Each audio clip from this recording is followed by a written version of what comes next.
ये तो सब नौटंकी है। कोर्ट क्योंकि मुख्यमंत्री पद से आपको नहीं हटा सकता है, उसने कहा कि पद पे तो आप बने रहो, लेकिन आप दफ्तर नहीं जाओगे, आप फाइल नहीं साइन करोगे, आप अधिकारियों से बात नहीं करोगे, आप उन लोगों को डराओ धमकाओगे नहीं जो आपके यहाँ विटनेस हैं। इसका मतलब है उसने ये कहा कि आप मुख्यमंत्री बनने लायक नहीं हो। बेल आपको मिलेगी क्योंकि बेल एक व्यक्ति के रूप में आपका अधिकार है। बेल का ये मतलब नहीं है कि आप दोष हैं या निर्दोष हैं। एक तरीके से कोर्ट ने कह दिया you should bloody well resign. थोड़ी सी शर्म तो इस इंसान में रही होगी कि इसने कहा अब हमारे कोई मतलब नहीं, क्योंकि देखिए ये कोई सेवा करने के लिए मुख्यमंत्री नहीं बना। केजरीवाल के साथ जब भी कुछ हुआ है तो एक होता है जो वो पब्लिकली कहता है और एक पर्दे के पीछे बीजेपी या उनके नेताओं से वो क्या बातचीत करता है। कि 10 केजरीवाल भी उतर जाएं फील्ड में तो फर्क नहीं पड़ेगा। दिल्ली में अब एक नई बात राजनीति ने करवट ली। मुख्यमंत्री अरविंद केजरीवाल ने ऐलान कर दिया कि इस्तीफा दूंगा और जनता को तब तक पद पर नहीं आऊंगा जब तक जनता मुझे नहीं चुनकर दोबारा भेज देती। इसको इस मूव को कैसे देखते हैं? कुछ नहीं साहब, ये तो सब नौटंकी है। देखिए पहली चीज़, आपको इस्तीफा तब देना चाहिए था जब आप जेल गए थे। जेल आप सही कारण से गए, गलत कारण से गए, वो सब अलग बात होती है। बात हाँ ये है कि हमारे यहाँ नैतिकता में जब भी कोई आदमी ऐसे पद पर होता है कि उसको जेल भेजा जाए, वो इस्तीफा देता है, जेल से वापस लौट कर आ जाइए, आप अपने पद पे वापस आ जाइए। हेमंत सोरेन के साथ हुआ, लालू जी के साथ हुआ, उमा भारती जी के साथ हुआ, बहुत लोगों के साथ ऐसा हुआ। सब तो आपने किया नहीं। और अब आप कह रहे हैं कि मैं अब, क्योंकि सुप्रीम कोर्ट का अगर आप देखिए जजमेंट, सुप्रीम कोर्ट के जजमेंट ने क्या कहा। सुप्रीम कोर्ट मुख्यमंत्री को अपने पद से तो नहीं हटा सकता। तो सुप्रीम कोर्ट ने दो चीज़ें की, एक तो बेल दी, और बेल का हम स्वागत करते हैं क्योंकि हम ये मानते हैं कि अगर आदमी दोषी करार नहीं है कोर्ट में तो उसको बेल एक अधिकार के रूप में मिलनी चाहिए। अब वो मिली, इनको ठीक मिली। लेकिन कोर्ट ने क्या कहा, कोर्ट क्योंकि मुख्यमंत्री पद से आपको नहीं हटा सकता है, उसने कहा कि पद पे तो आप बने रहो, लेकिन आप दफ्तर नहीं जाओगे, आप फाइल नहीं साइन करोगे, आप अधिकारियों से बात नहीं करोगे, आप उन लोगों को डराओ धमकाओगे नहीं जो आपके यहाँ विटनेस हैं। इसका मतलब है उसने ये कहा कि आप मुख्यमंत्री बनने लायक नहीं हो, क्योंकि अगर आप फाइल नहीं देख रहे, अगर आप दफ्तर नहीं जा रहे तो आप काम अपना नहीं कर रहे, मतलब काम करने को आपको रोक लगा दी।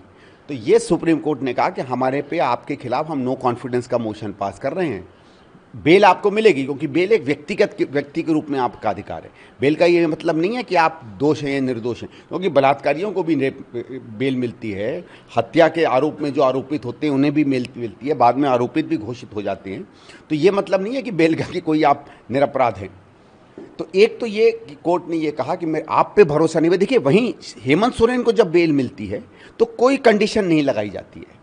इसका मतलब है कोर्ट को ये विश्वास था कि हेमंत सोरेन जी के खिलाफ जो केस है उसमें मूल तक कुछ नहीं है। इनके खिलाफ क्या कहा, आप फाइल नहीं छुएंगे, आप अधिकारियों से बात नहीं करेंगे, आप दफ्तर नहीं जाएंगे, मतलब है आप मुख्यमंत्री पद के लायक नहीं हो या मुख्यमंत्री का कोई भी काम नहीं करोगे। एक तरीके से कोर्ट ने कह दिया you should bloody well resign. Sorry, मैं ये शब्द इस्तेमाल कर रहा हूँ, ये जान के इस्तेमाल कर रहा हूँ क्योंकि ये शब्द का एक प्रभाव, ये कहा कोर्ट ने। उसके बावजूद थोड़ी सी शर्म तो इस इंसान में रही होगी कि इसने कहा अब हमारे कोई मतलब नहीं, क्योंकि देखिए ये कोई सेवा करने के लिए मुख्यमंत्री नहीं बना था, ये मेवा के लिए बना था। आप फाइल बिना साइन किए जनता में रह के भी सेवा कर सकते हैं, फाइलें तब चाहिए जब मेवा चाहिए। इसलिए मुझे मालूम था कि ये इस्तीफा देंगे और इस समय कुछ पॉलिटिकली इनको सूट भी करता है। राजनीति पे क्या असर देखते हैं, दिल्ली की राजनीति पे? हालिया हरियाणा के अंदर आम आदमी पार्टी भी चुनाव लड़ रही है, प्रचार करने जाहिर तौर पे जो है अरविंद केजरीवाल जाएंगे, किस तरीके से देखते हैं? नहीं, हरियाणा में तो ये जाएंगे ही भाई। वो तो एक होता है ना, किसी भी एग्रीमेंट में कुछ प्रत्यक्ष होता है, कुछ अप्रत्यक्ष होता है। तो ये तो जो बिना लिखी हुई बेल की एग्रीमेंट है वो यही है कि आप पंजाब में, हरियाणा में जाके कोशिश करेंगे कांग्रेस को हराने की।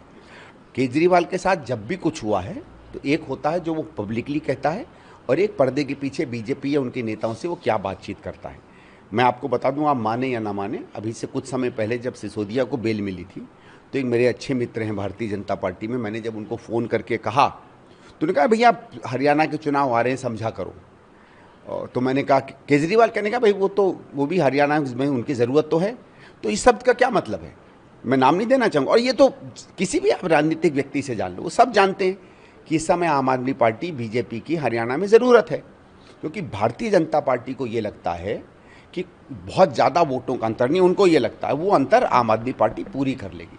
लेकिन ये बेचारे ये चीज़ नहीं जानते हैं कि जिन सीटों पे हम जीत रहे हैं, और मेरे हिसाब से 65-70 पे तो इस समय हम बहुत आगे चल रहे हैं, इतना बड़ा अंतर है कि 10 केजरीवाल भी उतर जाएं फील्ड में तो फ़र्क नहीं पड़ेगा।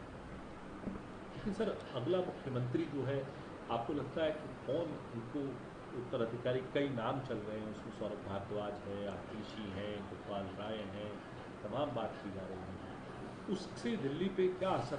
देखो, पहली चीज़ ऐसा है, सामान्य रूप से जब सरकार में मुख्यमंत्री बदलते हैं एक किसी भी राजनीतिक दल में, तो एक राजनीतिक निर्णय लिया जाता है। राजनीतिक निर्णय इस हिसाब से लिया जाता है कि बाकी बड़े नेता कौन हैं पार्टी में, किसका लोगों में प्रभाव है, वोट पर क्या असर हो सकता है, जनता समुदाय में क्या असर हो सकता है, सरकार वो कैसे चलाएगी।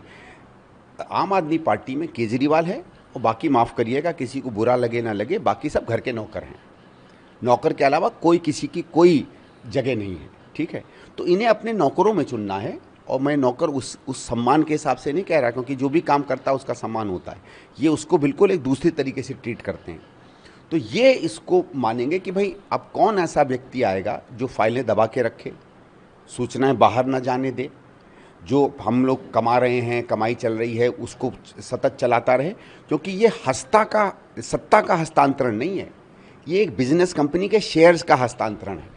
आम आदमी पार्टी बिजनेस कंपनी है, पैसा बनाने की कंपनी है, ठीक है, और कुछ नहीं है, ठीक है।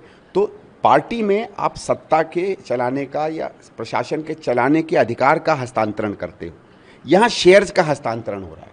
तो ये चाहते हैं कि शेयर्स नाम में तो मेरे रहें, लेकिन रजिस्ट्री किसी और के नाम पर हो जाए। तो ये ऐसा व्यक्ति चुनेंगे जो भले रजिस्ट्री अपने नाम पे कर ले, लेकिन धन संपत्ति इनके नाम पे चलाए।